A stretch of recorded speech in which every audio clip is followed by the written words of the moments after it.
Hi everyone, welcome to my channel for you.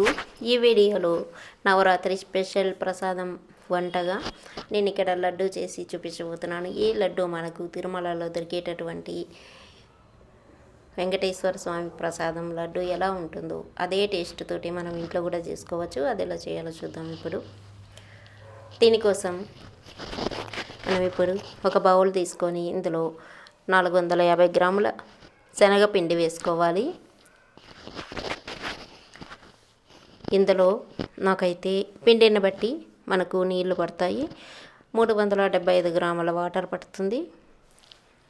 ఇది కొంచెం కొంచెం వేసుకుంటూ మనకు బ్యాటర్ అనేది పర్ఫెక్ట్ కన్సిస్టెన్సీ వచ్చే వరకు కలుపుతూ ఉండాలి. ఎటువంటి ఉండలు పట్టకుండా దీన్ని కొంచెం కొంచెం వాటర్ వేసుకుంటూ కలుపుకోవాలి. ఇక నాకు టోటల్గా 375 ml వాటర్ అయితే పట్టింది. ఇప్పుడు చూడండి, మనకు బజ్జీల పిండిలాగా ఈ పిండి ఉంటే సరిపోతుంది. ఇలా జారుడుగా ఉన్నట్లయితే మనకు పర్ఫెక్ట్గా ఈ లడ్డు అనేది వస్తుంది.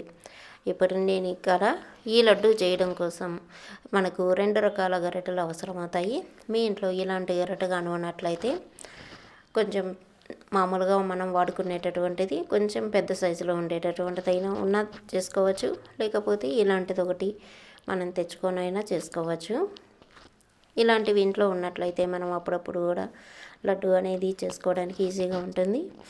ఇవి 2 యూజ్ చేస్తున్నాను నేను.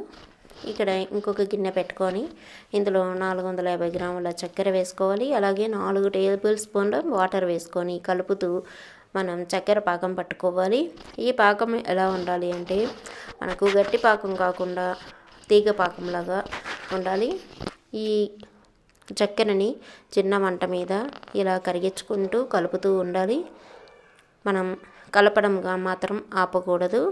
ఇప్పుడు కొంచెం వాటర్ తీసుకొని చక్కెర అంతా కరిగిపోయి ఒక 5 నిమిషాలు అయిన తర్వాత కొంచెం వాటర్లో 2 డ్రాపుల ఈ ఉడుకుతున్నటువంటి చక్కెర నీళ్ళు ఇందులో వేసినట్లయితే మనకు ఈ పాకం చెక్ చేసుకోవడానికి ఈజీగా ఉంటుంది.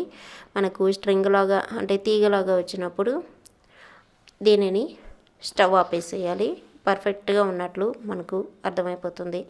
ఈ పాకం అనేది కొంచెం తేడా వచ్చినా కూడా మనకు లడ్డు అనేది చెడిపోతుంది. ఇందులో పాకం చల్లారిన తర్వాత గట్టిగా అయిపోకుండా ఉండడం కోసం 1 టీ స్పూను లెమన్ జ్యూస్ వేసుకున్నట్లయితే ఇది మనకు క్రిస్టల్ కాకుండా ఉంటుంది. దీన్ని ఇప్పుడు పక్కన పెట్టుకొని మనం ఇప్పుడు లడ్డు కోసం బూందీ వేసుకుందాము. ఇది నేను ఇక్కడ పెద్ద గరిటెని యూస్ చేస్తున్నాను. మనకి ఇలా ప్లేట్ లాగా అంచు ఉన్నట్లయితే మనకు ఆయిల్లో పడిపోకుండా ఇది చక్కగా దిగుతుంది. దీన్ని మనం ఎప్పుడు కూడా గరిటెతో కానీ గిన్నెతో కానీ రబ్ చేయకూడదు. పిండి అనేది మనం ఇలా లైట్గా తట్టుకుంటూ ఉన్నట్లయితే ఒక వేలుతోటి మనకు అన్ని డ్రాప్గా రౌండ్గా షేప్లో వస్తాయి. మనం ఎక్కువ రబ్ చేసినప్పుడు అన్నీ ముద్దగా పడిపోతాయి. ఇప్పుడు మనం వేసినటువంటి గరిటెని చేత్తో క్లీన్ చేసి పక్కన పెట్టుకుందాము. ఇప్పుడు ఈ బూందీ అనేది మనకు రోస్ట్ అయిపోకుండా అంటే గోల్డెన్ కలర్ వచ్చే వరకు ఉడికించుకోకూడదు. ఇది లైట్గా ఫ్రై చేసుకోవాలి. జస్ట్ శనగపిండి ఉడికితే సరిపోతుంది. ఇలాగా ఎల్లో కలర్లో ఉన్నప్పుడే దీన్ని తీసేసుకోవాలి.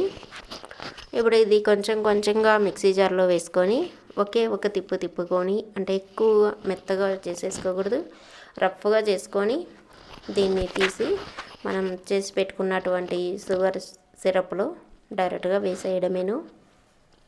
ఇలా అంతా బూందీని మిక్సీ జార్లో వేసుకొని ఈ చక్కెరలో వేసేసి బాగా కలుపుకోవాలి.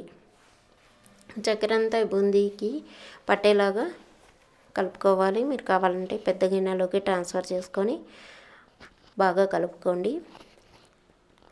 ఇది చక్కెర పాకం కరెక్ట్గా పట్టుకున్నట్లయితే లడ్డు చేయడం ఎవరైనా చేసేసుకోవచ్చు.